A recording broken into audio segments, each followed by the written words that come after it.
Hello friends, मैं हूं मेरा फातिमा। मैं आज आप लोगों के लिए नेट परीक्षा में सम्मिलित 8 कहानियों का संक्षिप्त परिचय लेकर आई हूं, जो आपकी परीक्षा की दृष्टि से अत्यंत महत्वपूर्ण है। आप इसे अवश्य देखिए।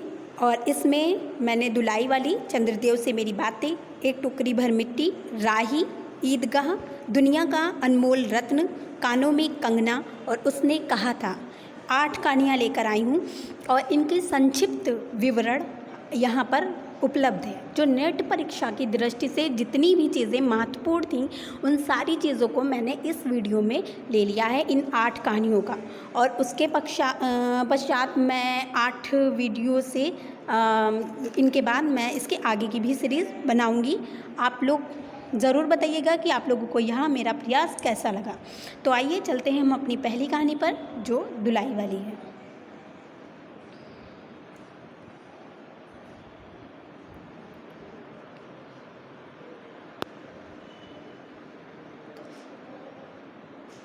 तो हम अपनी दुलाई वाली कहानी, जो कि बंग महिला की है,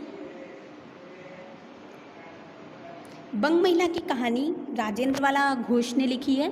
1907 ईस्वी में लिखी गई है। इसके मुख्य पात्र वंशीधर नायक हैं। जानकी इसकी नायिका हैं। नवल किशोर नायक के मित्र और ममेरे भाई हैं। सीता जो है वह उसकी जानकी की छोटी बहन है। स्थान इसमें दिया है काशी, कलकत्ता, आगरा, मुगल सराय, इलाहाबाद और मिर्ज़ापुर। इसमें जितने भी स्थान दिए हैं यह आप ज़रूर याद रखिएगा, क्योंकि यह पूछ लिया जाता है। इसकी जो कथा है वह दोनों मित्र के हास्य विनोद की चित्रण है कि कैसे नवल दुलाई वाली बनकर बंशीधर को छेड़ता है, परंतु वह बुरा नहीं मानता। यहाँ मित्रता के व्यापक परिदृश्य का चित्रण है, जो कि रिश्तेदारी से सर्वोपरि है। हिंदी की प्रथम कहानियों में यह गिनी जाती है। दूसरी कहानी है चंद्रदेव से मेरी बातें, जो कि राजेंद्र वाला घोष की है, जो 1904 ईस्वी में प्रकाशित हुई थी। बंग महिला इसकी लेखिका हैं। पात्र हैं चंद्र, चांद और लेखिका स्वयं इसकी नायक स्वयं भी हैं इसमें। ठीक है। इस कहानी में प्रथम बार अपने समय की राजनीति और आर्थिक अर्थनीति को अपना केंद्रीय विषय बनाया गया है। भारत की बदहाल आर्थिक दशा, देश में फैली बेरोजगारी का चित्रण, समाज में नारी की स्थिति, जातिगत पक्षधरता तथा वृद्ध पीढ़ी के अनुचित दबाव जैसे सामाजिक सरोकारों को प्रथम बार लेखन मूल्यों के रूप में देखा जा सकता है। भाषा इसकी व्यंग्यात्मक है। मारक शैली का प्रयोग है। आत्मकथ्य विधा है।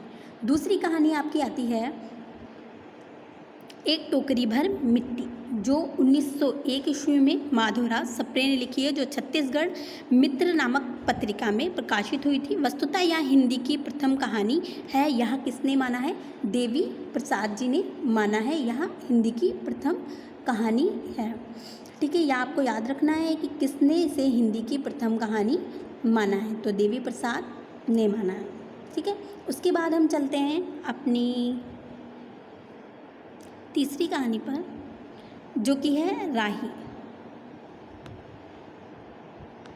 राही यह 1947 ईस्वी में लिखी गई सुभद्रा कुमारी चौहान जी की यह कहानी है और अनीता इसकी नायिका है। आंदोलनरत है जो जेल गई थी। राही मंगरूरी जाति की महिला एवं शीर्ष नायिका है, जिसे अनाज की चोरी के लिए जेल भेजा गया था। देशभक्ति का सच्चा यथार्थ स्पष्ट है।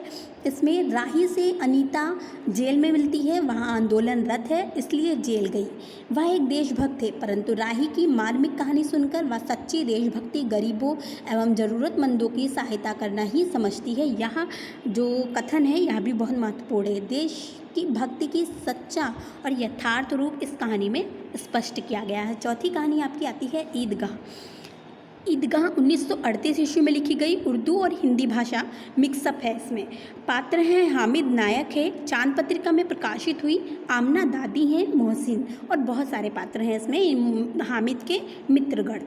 उसके बाद में इसकी कथा है कि बालक हामिद के ईदगाह जाने, वहाँ घूमने एवं नमाज़ पढ़ने के बाद वह बाल सुलभ अपनी सभी जिज्ञासाओं को रोकते हुए उसने अपनी मन स्थिति में अपनी बूढ़ी दादी के रोज के कष्ट को देखते हुए अपने सभी सुखों को सर्वोपरि दादी के लिए चिमटा खरीदा। जो एक इतने छोटे से बालक द्वारा किया गया यह कार्य उसे काफ़ी भावात्मक रूप से समृद्ध सिद्ध करता है। पात्र कथानक तथा घटनाओं का जीवंत प्रतीत होता है। यह प्रेमचंद्र ने लिखी है और दुनिया का सबसे अनमोल रत्न जो आपकी 1907 ईस्वी में लिखा गया है, यह भी बहुत इम्पॉर्टेंट है परीक्षा की दृष्टि से। उसके बाद में यह 1907 ईस्वी में जमाना पत्रिका कानपुर से जो निकलती है उसमें प्रकाशित हुई। सोजे वतन में यह कहानी संकलित है। इसके पात्र हैं दिल निसार प्रेमी हैं और दिल फरेब नायिका हैं। इसकी कथा है कि प्रेमी ने प्रेमिका से दुनिया का सबसे अनमोल रत्न लाने को कहा, तभी वह उसे स्वीकार करेगी। नायिका ने ऐसा कहा था प्रेमी से।